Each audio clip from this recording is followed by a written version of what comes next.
كميك أنيهم زخبركم تعزبتي أبز حلف سمون بزعواز تزرقحا غازيتات حداث إرتريا الحديثة إرتريا حداثن إرتريا بروفايلن أتوكيرا تدالو مدب داساس حتمتنا حزنا لكم قريبنا زلنا تطبق مكتتال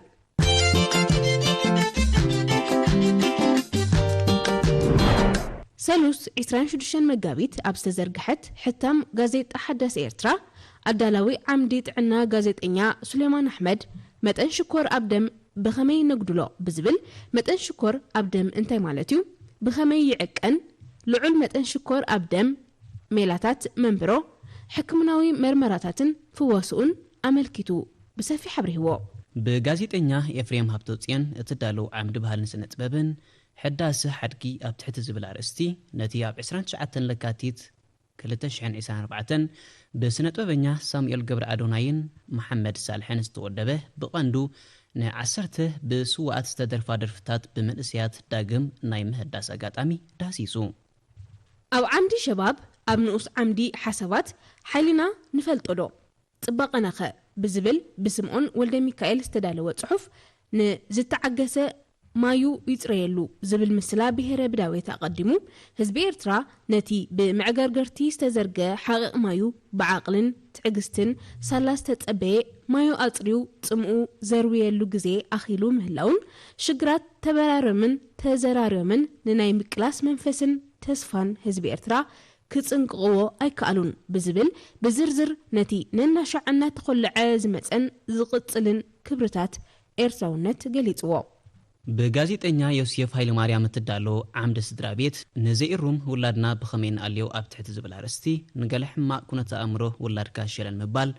ንጉሉ ሕድልየታት ወላድካ ምልላይ ንኣልታውነት ወላድካ ምቅዋም ንወላድካ ወታው ባህሪ መምሃር ንዝብሉ ምኽርታት ኣስፊሩ በተወሳኺ ብ25 ሕዳር 2019 ኣብ ዞባ ማእከል ንኡስ ዞባ ዓዳጋ ሐሙስ ኣብ እግሪ ሓዝሓዝ ንሸነኽ ዓዲ ሲሄል ኣብ ዝርከብ በለስ መልኦ ቦታ ናይ ሓደ ሰሙን ዕድመ ዝነበሩ ህፃን ተደርቢዩ ተረኺቡ ራብዓይ መደበር ፖሊስ ካብ ፊየበን ዓለም ይፍጠር ንዝበጽሖ ሓበሬታ ምርኩስ ገይሩ ነቲ ህፃን ንግቡእ ክንክን ናብ መወከሲ ሆስፒታል ኦረታ ኣብጽሖ ድሕሪ ግቡእ ምርመራን ክታበትን ብ19 ታሕሳስ 2019 ንናብዮት ናብ ትካል ማእከል ክንክን ቆልዑ ሚኒስትሪ ዕዮን ሰብኣዊ ድሕነትን ተረኪቡ ኣብዚ ግዜ እዚ እቲ ህፃን ወዲ 4 ዓመትን 4 ወርሕን ኮይኑ كساب حجي أبتحتي ملو موزيتنات منستر عيون محبراو دحنتن إنها تقالي يعبن ينابن اللو منستر عيون محبراو دحنتن مخصب السيوم كبرات زبها لسمهي بوي ركب نزهتان ولاديو وي مقربيو زبل ويون عدا زهتان زلاتو أدراشان مبقولن أفلتي زبل انتهاليو أبوشت أحد ورحي حبريتا كب منستر عيون محبراو دحنتن بهانك أو تايتبق زبل حبريتا عمد سدرابيت غازي تحدث إرترا نايسولوس 26 مقابيت كلت تشحن 24 وزي يرقب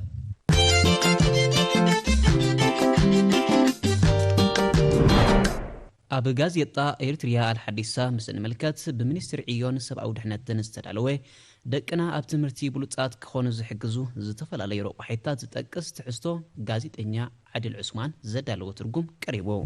أب عمدي ملحق الأدب والفنون بأفاو تاريخ كاب ولدو ناب ولدوك محلالفوز تنحو بهلاوي ورشاتات حبرة سوات إرترا قدمتات درفتاتهم تسوطوياتهم كوتا كلو مداوي مننتهم بقبوك سندون كتنعون كم زقباء زقلت بغازيتنيا جمال محمد علي ستترقم صحف نركب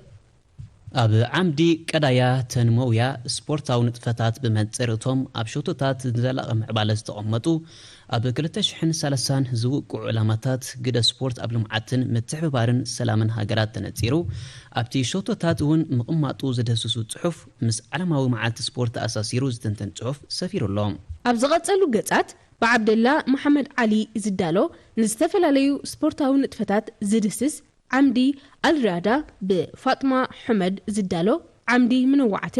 بب إبرة قريبهم بربع عبست زرقحت غازي تحدث إرترا غازي إنيا تادسة تخلي هبزدالو عمدي علما وزعبا هم محبرا ومرخبيتات هاجرات نمعدن أسبيستو أمن تاق بزعبا زرقي أوزلو واسمرت زده سستوحستو تغميتو حيلو هاجرات علم كاب 7 ندحر أسبيستوس ዘስዕቦ ሓደጋ ድሕሪ ምርግጋፅን በቲ ማዕድን ዝተሰርሐ ናውቲ ኣብ ጥቕሚ ከይውዕል ክእግዳ ፀኒሐን እየን ንብዙሕ ዓመታት ኣሰር ካልኦት ዝማዕበላ ሃገራት እቲ ማዕድን ከይክልከል ከተዕንቅፅ ፀንሐት ሕቡራት መንግስታት ኣሜሪካ ኣብ ዝቕንያት እዚ ዝወሰደቶ ስጉምቲ ከም ሓደ ዕላል መራኸቢ ብዙሃን ዓለም ኮይኑ ቀኒዩሎም ጋዜጠኛ ማርታ ክብሮም ኣብ ዓምዲ ኣንክሮም ኣሓት ደቂ ፖሎክ ብዝብል ኣብ 5 ግንቦት 1957 ኣብ ህፃም ዝተባህለት ንእሽቶ ከተማ እንግሊዝ ጓል 11 ዓመት ጆና ፖሎክ ምስ ንእሽቶ ሓፍታ ጃኩሊን ፖሎክ ምስ ሳልሳይን ህፃን ኮይነን ናብ ቤተ ክርስቲያን እናኸዳ ከለዋ ማኪና ስለ ዝሃረመተን ሽዑ ሞታ በዚ ግዜ እዚ ኣደዘን ህፃናት ጥንስትያ ነይራ ብሓኪማ ንፅል ጥንሲ ከም ዘለዋ ተሓቢርዋ ከብቅዕ ድሕሪ ግዜ ምናቱ ከም ዝተገላገለት እተን ዝተወልዳ ምናቱ ድማ በብ ግዜ ብሓደጋ መኪና ዝሞታ ክልተ ኣሕዋታ እናንፀባረቃ መምፀን ዘዘንቱ ዛጊድ ዝኾነ መፍትሒ ከም ዘይተረኽቦ ዝገልጽ ግድል ሰፊሩሎ ብተወሳኺ ኣብ ዓምዲ ኣንክሮ ቲበትን ቲቤታውያንን ካብ ኣደነቕቲ ባህልታት ዓለምን ዝብሉ ትሕዝቶታት ይርከቡ ብጋዜጠኛ ሙሉእ ብርሃን ሃብተ ገብርኤል ኣብ እትዳሎ ዓምዲ ልቦናን ፍልስፍናን ኣብ ንኡስ ዓምዲ ሕጊ ልቦና ኣብ ህይወት እቲ ዝዓበየ ባህታ ነቲ ሰባት ከም ዘይትኽእሎ ዝነግሩኻ ክትሰርሖ ምኽኣል እዩ ዋልተር ባጌት ስራሕ ናይ ሰብ ምቕፃዕቲ ዘይኮነ ሓይሉን ባህታውን እዩ ጆርጅ ሳንድ ኣብ ህይወት እቲ ዝዓበየ ባህታ ፍቕሪ እዩ ኤፒክቶቱስ መገዲ ባህታ ወትሩ ቃንዛዩ ማርከስ ሳዴ ዝብሉ ጥቕስታት ኣቐዲሙ ብምስፋር ኣከላዊ ባህታ ንህይወት ኣምስቲ ምቓር ሓደ ኣገዳሲ ክፋል እኳ እንተኾነ ማዕረ ድማ ብኸመይ ክንቋፃፀሮን ክንገርሖን ከም ዘለና ክንፈልጦ ይግባእ ጥዒሙ ካይልካ ሙሉእ መዓልቲ ችኳላታ እንተበሊዕካ ኣማስያኻ እንታይ ከም እትኸውን ኣይጠፋእካን እዩ ደቂ ሰብ ብፍጥረት ደለይቲ ባህታ ኢና ዝያዳ ባህታ ብዝረኸብናዮ መጠን ዝያዳ ሓይሊ ይስማዓና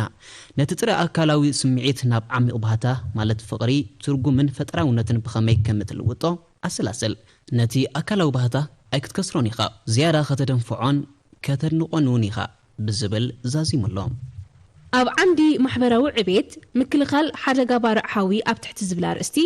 ባርዕ ሓዊ ብመንፅር ጠንቁ ኣብ 6 ደረጃታት ከም ዝከፋፈል እዞም ዝተፈላለዩ ዓይነታት ባርዕ ሓዊ ድማ ብዝተፈላለዩ ዝምጥኖም ሜላታት ከም ዝጠፍኡ ተነፂሩ ካብ ሓሚምካ ሕክምና ተኸላኺልካ ጥዕና ከም ዝበሃል ግን ካብ ሓዊ ምስ ተፈጥረ ተጓይኻ ክተጥፎ ምፍታን እቲ ዝበለፀን ዝሓሸን ኣማራፂ ሓዊ ክፈጥሩ ዝኽእሉ ምንጭታት ምውጋድ ምዃኑ ተገሊጹ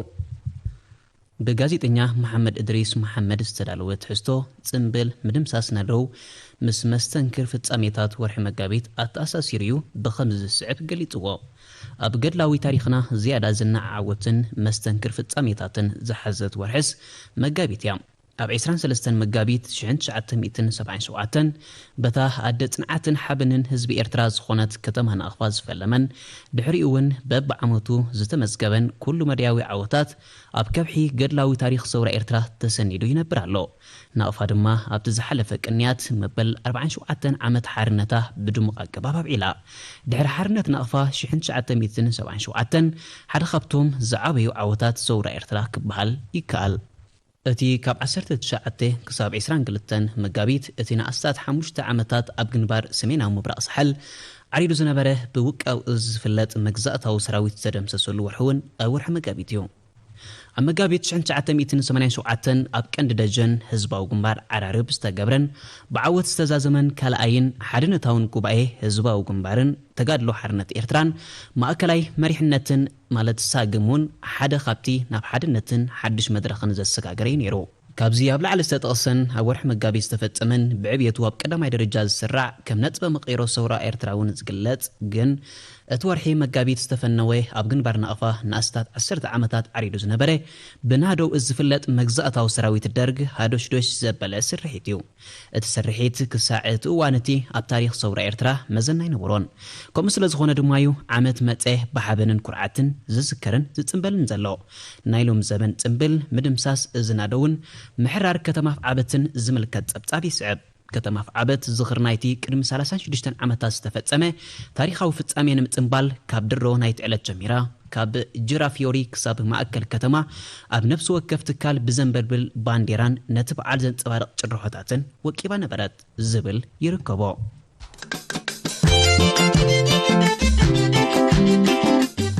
ብዓብደላ መሐመድ ዓሊ معلم ኣብ እትዳሎ ዓምዲ ደል ኣባብ قسات قبيت أروحت اتبل مهارت زانتا قريبا لا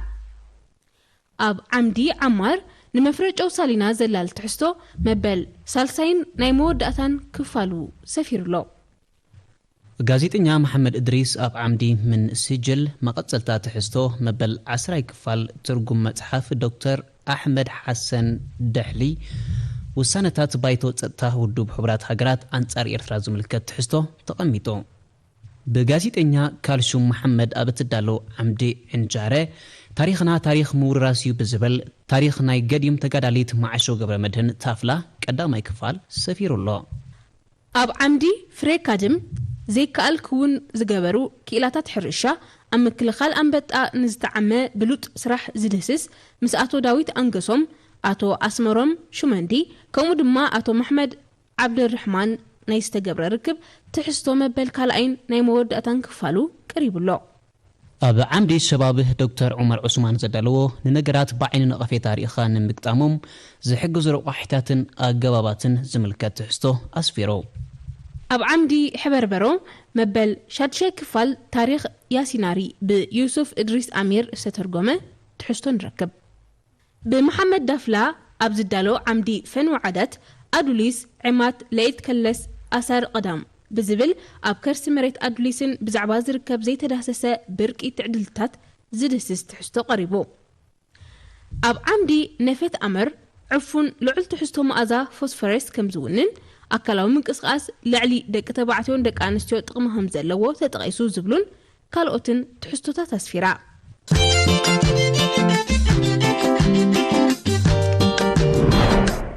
ኣብ ናይ ረቡዕ ጋዜጣ ኤሪትሪያ ፕሮፋይል ጋዜጠኛ ልዋም ካሕሳይ ኤርትራ ነቲ ብደረጃ ዓለም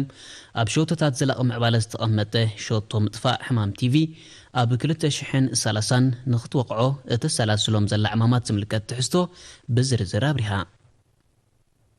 ኣብ ዓምዲ ስፖትላይት ዶክተር ፍቅረ ኢየሱስ መሃጽዮን በብዓመቱ ብፕሮግራም ልምዓት ውድብ ሕብራት ሃገራት ንዝወፅእ ጸብጻብ ሰብኣዊ ምዕባለ ኤርትራ በብእዋኑ እትጭብጦም ዘላ ዓወታት ምዕባለ ሰብ ጠቀስ ኣብ ዝበሃሉ መድያቶም ብግቡእ መለክዒታት ኣብ ከመይ ኩነታት ይርከቡ ዝብል መወዳደሪ መለክዒታት ዝጠቐሰ ዳሳሳዊ ትሕዝቶ ኣስፊሩ ይርከብ ኣብ ዓምዲ ላይተር ሳይድ ጋዜጠኛ ናትናኤል ይዕብዮም ሕልምታትን ትርጉሞምን ኣብ ባህልናን ኣብ ካልኦት ባህልታትን ዘነጻጸረ ትሕዝቶ ውፅኡ ኣብ ዋሕዚ ናይቲ ጽሑፍ ሰባት ኣብ ዝተፈላለዩ ሰዓታት ዝሓለምዎ ዝተፈላለየ ትርጉም ከም ዝውሃቦ ተመሳሳሊ ሕልሚ ኣብ ዝተፈላለየ ሕብረተሰባት በበይኑ ትርጉም ከም ዝውሃቦም ነገረ ሕልሚ ብሓፈሽኡ ዘርዚሩ ይርከብ ጋዜጠኛ ሳሙኤል ሃብተ ሚካኤል ቤት ጽሕፈት ጠቕላሊ ኦዲት ናይ ዘውፅኦ ናይ 5 ዓመት ስትራቴጂካዊ ፕላን ኣመታቱን ድሕረ ባይታ ኣቐዲሞም ዝወፁ ናይ 5 ዓመት ውጥናት ዝምልከት ትሕዝቶ ብሰፊሑ ኣቕሪቦ ጋዜጠኛ ልዋም ካሕሳይ ኣስካሪኮ ኣብ ትሕቲ ዝብል ኣርእስቲ ንታሪኽ ትሕቲ ቅርፂ ፅሬት ከተማ ኣስመራ ትካላዊ ኣቃውማ ፅሬት ከተማ ኣስመራ ምሕደራ ፈሳስን ደረቕ ጎሓፋትን በብኸባቢኡ ኣንጊህን ወፊረን ንከተማ ኣስመራ ዝውቅብኣ ናይ ፅሬት ሰራሕተኛታትን ዝደስስ ትሕዝቶ ኣስፊራ ኣብ ዓምዲ ፍኖት ጋዜጠኛ ዳህላክ ነጋሲ ዓስበይ እቲ ኣብ መንእስያት ዝሕደርክዎ ጽልዋዩ ኣብ ትሕቲ ዝብል ኣርእስቲ ሳላይ ተኽለ ማርያም ተኸስተ ኣብ ጥሪ 2024 ኣብ ሃገር ሩስያ ኣብ ዝተኻየደ ኣብ ምዕቃብ ውሑስ ኣከባቢ ዘተኮረ ኣህጉራዊ ውድድር ብምስታፍ ኣብ ጉዳይ ኣከባቢያዊ ዕንወትን ምክልኻል ፍግረ መሬትን ዘሎ ኣፍልጦን ምዕባይ ብዘበርከቱ እጃም ክዕወት ከም ዝኽኣለ ዝገልጽ ትሕዝቶ ካልኣይ ክፋሉ ኣቕሪባላ ኣብ ዓምዲ ሸባብ ንኡስ ዓምዲ ይህን ምህን ምውሓስ ሃገራዊ ድሕነት ብኸመይ ምውሓስ ሃገራዊ ድሕነት መሰረታዊ ትርጉሙ ኣብ ልዕሊ ሃገርናን ህዝብናን ስጋት ምዝኽሰት ምብዳህ ከምኡውን ንኸይክሰት ቀዲምካ ምግታእ ኮይኑ ስማዓኒ ናይዚ መበገሲ እንታይ ክኸውን ይኽእል ኢልካ ምሕሳብ ኣድላይ እዩ እቲ ጠንቂ ኣብ ክልተ መቂልካ ክረአ ይከኣል እቲ ቀዳማይ ውሽጣዊ ክኸውን ከሎ እቲ ካልኣይ ድማ ግዳማዊ እዩ ብዝብል ኣብ መንጎ መንእስያት ተስፊት ሓጎስ ኣባል ማእከል ትካላዊ ብቕዓት ኤርትራ ተስፋ ዓለም ገብረ ስላሴ ጫረ ኣባል ሚኒስትሪ ዜና ነማርያም ዮሐንስ ኣባል ሚኒስትሪ ፋይናንስን ልምዓትን ኢንጂነር ሰላም ዓሊ በኺት ኣባል አይቲ ኣታዊ ውሽጢ ሃገር መዘክር ሃብተ ኣባል ሚኒስትሪ ጉዳያት ወፃኢ ዝተኻየደ ዝርርብ ወፂሎ ኣብ ዓምዲ ሩፍታ ጋዜጠኛ ጥዑም ዝግ ተስፋይ ዝተመቐለት ልቢ ብዝብል ኣርእስቲ ዘዳለዎ መበል 4 ክፋል ኣስተምህራዊ ትሕዝቶ ቀሪቡ እዚ ክፋል እዚ ረሃዋ ምስ ወዲ ንነዊሕ ግዜ ብዕርክነት ዘይራያ ወላ እኳ ፍቕራ ናብ ጽልኢ ከም ዝተቐየረ እንተገለጸት ኣመና ተፍቅሮ ከም ዝነበረት ኣይከሓደትን ብንጹር ኣብ ክንዲ ትምልሰለይ ጎቦ ምባላውን ገለ ዘሰክፋ ነገር ከም ዘሎ ዘመልከት እዩ ስለዚ ኩልንትናኣ እንኮላይ እቲ ኣብ ሕብረተሰብና ከም ናይ ክብሪ ተኣማንነትን ንጽህናን ጓል ሄዋን ዝውሰድ ደንገለና ኣሪክባቶ ከም እትኸውን ዳርጋ 900 ርጉጽ ወሲድክዎ ብውሱን መጠን ድማ ብዛዕባ ገንዘብን ገዝምንዶ ትዛረብ ትህሉ ኢለ ሓሰብኩ ካብ ኣመልሲ ክረክብ ከም ዘይክእል ግን ድሮ ተገንዚቦ የየ ብግምት ጥራይ ክንምድም ስለ ዘይክእል ካብ ልሳና ገለ ነገር ክሰምዕ ከም ዘለና ኣመንኩ ዝብል ኣመዛዘሚ ይርከብ መቐጸልቱ ኣብ ዝመጽእ ሰሞን أمناي حموس غازيتا إرسال حديثة بغازيتنيا أسماء عبد الله صالح أبتدالو عمدي من هنا وهناك كابز قربو أقرمت في التعميتات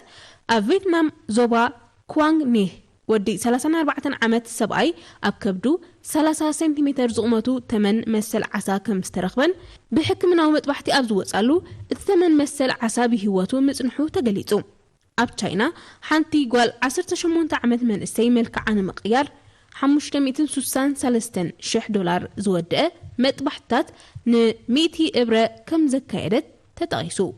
بغازيتنيا هاجر حمد أبزدالو عمدي الأسرة زتفرالي سدرابيت تقست حزتات حيزا وطيام قلخابو 4 أقبابات عبيت محبراو أفلطو هتان كيشنا سدرا كنكن تصغري رئيس زقلقل تسماو حدثت مرعوتي أمناي فلا معروتهم كفلت وزرلوهم تقوم أيح شكر تزبلو يركبوهم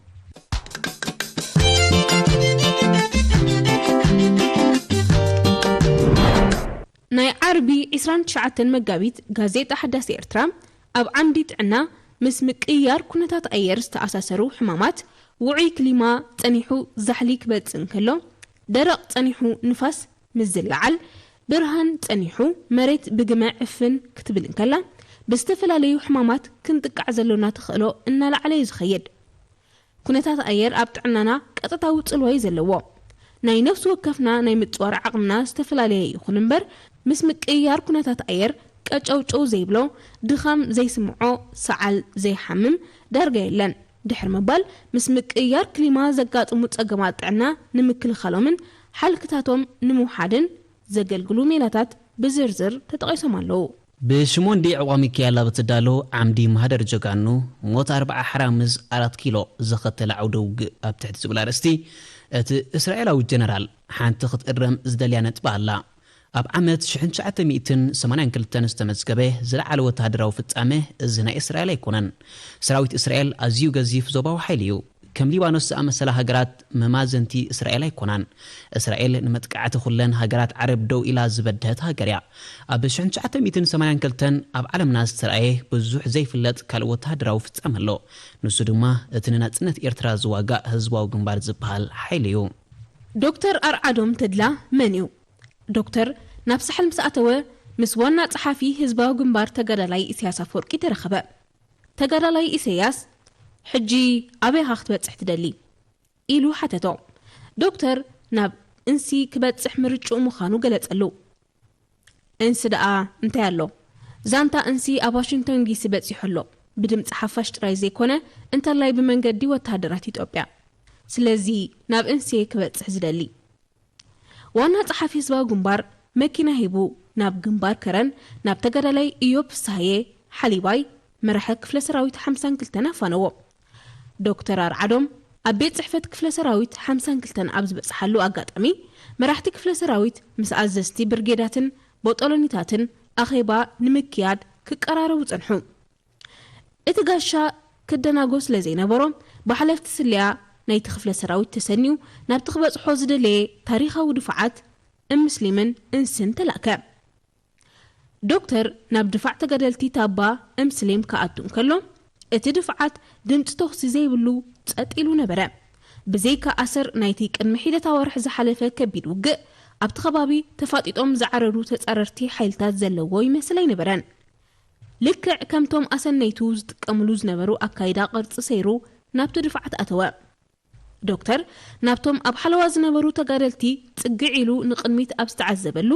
ብርክት ዝበለ ዘይተቀብረ ዝተኸመረ ሬሳ ወተሃደራት ጸላኢ ተመልከተ ገና ዘይተጸገነ ብመዳፍዕ ዝፈረሰ ካናላታትን ህዱም ዝነበረ ድፋዓትን ተጋደልቲ ተዓዘበ እቲ ካብቲ ኢትዮጵያዊ ጀነራል ሰምዖ ዛንታ ኣሰራቱ ከሃሰሰ ኣባይታ ረኽቦ ብጋዜጠኛ ሃብተ ሚካኤል ዕቁባ ስላሴ ኣብ እትዳሎ ዓምዲ ሕብራዊት ብርዒ ውሽጣዊ ዓቕሚ ደቂ ሰብ ብዝተመጠወሎም ውህብቶ እናተጠቐሙ ተኣምራታዊ ምህዞታት እናፈጠሩን መነባብሮኦም እናመሓየሹን ኣብ ጎደና ምዕባለ ኣብ ምምራሽ ይርከቡ እቶም ንዓለም ናብ ዝምዕባለ ዘብፅሑ ሰባት ምስ ጠቕላላ ቁፅሪ ህዝቢ ዓለም ክወዳደሩ እንከለዉ ካብ ባሕሪ ብጭልፋዮም እቲ ምስጢር ክእለቶም መዝሚዞም ብዘይ ምስልካይን ተስፋ ምቑራፅን ስለ ዝፅዕቱ ጥራይ እዩ ጆኤል ኦስቲን ዝተባሃለ ኣሜሪካዊ ጸሓፊ ደቂ ሰብ ንኣእምሮኦም በዓላቶም እዮም ውመግቲ ዝገብሩሉ ይብል ዝኾነ ሰብ ከም ኣተሓሳስብኡ ጻዕሩ ጥበቡ ክሰርሖ ዝኽእል ስራሕ መሪፁ ክሰርሖ ከም ዝኽእል ድማ ይሕበር በሊሕ ኣእምሮ ጥበብ ምውቃዕ ንጹር ሸቶ ብቐሊሉ ተረከብቲ ይኮኑን ገለ ካብ ደቂ ሰብ ኣብ ምምዝማዝ ክእለቶም ዝዝሕትልሉ ምኽንያት እምበር ኣተዕባብያ ኣከባቢ ትብዓትን ርእሰ ተኣማንነትን ምዃኖም ተገሊጹ ብመምህር ዮናስ ሃብተ እትዳሎ ዓምዲ ወዘተረፈ ከም ብዋዛ ስክፍታን ልቃሕን ሓገዝን ዝብሉ ይርከብዋ ዓርቢ 29 መጋቢት ኣብ ዝወፀት ጋዜጣ ኤርትራል ሓዲሳ ጋዜጠኛ ጃዕፈር መሐሙድ ኣሕመድ ዝተርጎሞ ትሕዝቶ ካብ ቃለ መሕተት ሓላፊ ኣሃዱ ልምዓት ኣሕምልትን ፍረታትን ከምኡን ኣወሃሃዲ ፕሮጀክት ልምዓት ተምሪ ዞባ ቀይሕ ባሕሪ ኣቶ ዳንኤል ከሰተ ናይ ዝተኻየደ ቃለ መሕተት ምሉእ ትሕዝቶ ሰፊሩ ይርከብ ኣብ ዓምዲ ወቕፋ ፈንያ ካልኣይ ክፋል ብመሐመድ ኣሕመድ ዝተተርጎመ ንመጽሓፍ ደራሲ ተስፋዬ ገብረኣብ ዝድህስስ ወፂኡ ብኦም ጀሚላ ወላዲት ጀሚላ ንብዝብል ኣርእስቲ ዝወፀ መጽሓፍ ንገለ ክፋል ታሪክ ህይወት መራሒ ኢትዮጵያ ነበር ቀዳማዊ ሃይለ ስላሴ እቲ ድህስስ መጽሓፍ ዘተኮረ እዩ ኣብ ዓምዲ ሸባባት ምስ ኣቦ እምበር ሃማማት እንስ ዞባ ዓበት መንእሰይ ሙሳ መሐሙድ ስዒድ ናይ ዝተገብረ ንጥፈታት ማሕበር ኣብ ግምት ዘእተወ ርክብ ዝምልከት ትሕዝቶ ተሰኒዱ ኣብ ዓምዲ ምንዋዓት ኣዳላዊት ጋዜጠኛ ኑራ ዑስማን ዝተፈላለዩ ትሕዝቶታት ተቐሪባላ ገለ ካብኦም ፍሉጥ ቻይናዊ በዓል ጸጋ ዝውንኖ ሃብቲ ከም ዘይብሉ እቲ ብስሙ ዝጽዋዕ ትካላት ብዕዳ ዝተታሕዘ ምዃኑ ንወዱ እንዳነገረ ክሳብ 20 ዓመት መሊኡ ኣብ ዩኒቨርሲቲ ዝምረቕ ከም ዘታለሎ ተገሊጹ እዚ ዛንግ ዚሎንግ ዝተባህለ ኣቦ ውላዱ በሃብቲ ቤተሰቡ ንኸይደናገር ብጻዕሩ ኣብ ዝለዓለ ደረጃ ንኽበጽሕ ብዝብል እቲ ተግባር ከም ዝወዓሎ ገሊጹ ቀዳም 30 መጋቢት ኣብ ዝወፀት ጋዜጣ ሓዳስ ኤርትራ ኣብ ዓምዲ ሓሳባት ብኽብሮም ገብረኣብ ካብ ማእከል ምርምርን ስነዳን ዝተተርጎመት ጽውጽዋይን ሓቅን ቁጠባዊ ግሎባውነትን መበል 18 ክፋል ቀሪባላ ኣብ ዓምዲ ሸባብ ንኡስ ዓምዲ ሕቶ ሸባብን ምውሳን ሲኢነ ብዝብል ኣርእስቲ ኣብ ፍቕራዊ ዝምድና ጾታዊ ርክብ ከም ሕቶ ክቐርብ እንከሎ ናይ ምጽናሕ ውሳነ ብሓደ ሸነኽ ጥራይ ምስ ዝኸውን እቲ ዘሎ ዘይምርድዳእ ብኸመይ ይፍታሕ ዝብል ሕቶ የቐሪቡ ብሓንቲ ጓል ኣንስተይቲ ኣብ መንጎ ኣመኻርን ምኽሪ ሓታቲን ዘሎ ዋሕዚ ዝርርብ ንተመሳሳሊ ኩነተ ዘጋጥመን ዓብ ሓገዝ ዝህብ ምኽሪ ሰፊሩ ይርከብ ብያቆብ መርሃዊ ጃክ ንህፃናት ኣብ እትዳሎ ዓምዲ ተርሙማ ዝሰፈሩ ኣዘናጋዕን መሃርን ትሕዝቶታት መበል 6 ክፋል ጽውጽዋይ ብጻዕሪ ከምንባር 30 ወርቃውያን ሕገጋት ተምሃሮ ቃላት ድሎይ ዝብሉ ይርከቡ ብሄለን መኸታ እትዳሎ ዓምዲ ንቑሕ ደመና መተባብዒ ይኹን መግናሕቲ ኣብ ባህሪ ሰብ ኣድማዕ ጽልዋ ክህልዎ ምእንቲ ተግባርን ግብረ መርስን ብግዜ ክትኣሳሰሩ የድለይ ኣብ ቅድሚ ጋሻ ንዝበደለ ቆልዓ ሽዑ ንሽዑ ክገንሕ ምዘይ ንኽእል ብኸመይ ድሒሩ ክድገም ከም ዘይብሉ ንረድእ ነዚ ዝሕግዝ ሓደ ኣገባብ ዝውሃብ ዘሎ መቕጻዕቲ ይኹን ምትብባዕ ውፅኢት ናይ ኣየናይ ንጥፈት ምዃኑ ብምርዳእ ምትእስሳር ምፍጣር እዩ ብቃላትና ንብሎምን ብምንቅስቃስ ንርእዮምን ሓደ ትርጉም ክህልዎ ምዝካር የድለይ ዝብልን ካልእ ምኽርታትን ተዳሲሶም ቀዳም ኣብ ዝወፀት ጋዜጣ ኤርትራል ሓዲሳ ኣብ ዓምዲ ምን ሁና ወሁናክ ዝተፈላለዩ መሃርትና ገረምትን ትሕዝቶታት ወፅዮም ብጋዜጠኛ ማሕሙድ ዓብደላ ኣቡ ኪፋሕ ኣብ ዝተዳለወ ዓምዲ ዚርዓ ወቅትሳድ ኣብ ንኡስ ዞባ ቀሮራ ምምሕዳር ከባቢ ኢማህሚመ ብተሳትፎ ህዝቢ ንዝህነት ዘሎ ዲጋ ዝምልከት ሰፊሕ ትሕዝቶ ሰፊሩሎ ኣብ ዓምዲ ወሓት ኣልጢፍል ኣልዳላዊት ዓምዲ ሃጅር ሐመድ ዝተፈላለዩ መሃርትና ዘናጋዕትን ትሕዝቶታት ኣቕሪባላ ኣብ ዓምዲ ሰርዋ ባሕርያ ምስ ወኪል ጨንፈር ሃብቲ ባሕሪ ዞባ ደቡባዊ ቀይሕ ባሕሪ ኣቶ ሑሴን መሐመድ ሐማዶ ናይ ዝተኻየደ ርክብ ትሕዝቶ ሰፊሩሎ ጋዜጠኛ ሱሌማን መሐመድ ዘዳለወዩ ቀዳሚት ጌጋ ናይ መወዳእታ ዕምሪ كاب غازيتا حدث إرترا بغازيتنيا محمد عمر نايسترجمه سلسي كفال تحستو تاريخ هندسة اتترخ زانتا قريبا لا أبقت شعته هم أكل دنكاليان زركب حفشة وقرب أقل تعنا زدسس مس حلافة جنفر تعنا اتنو الصباح نرس عبد صالح بغازيتنيا سليمان محمد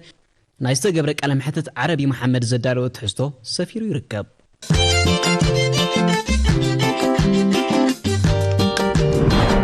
قدام مبزوطت غازيتا إرترا بروفايل أو عمدي ديفلوبمنت غازيتنيا موسى إفريم بزعبا حفشة ومعبالتات زرقحت عنو أقلقلوت أمنو زبا أفعبت زملكت زدالون ركب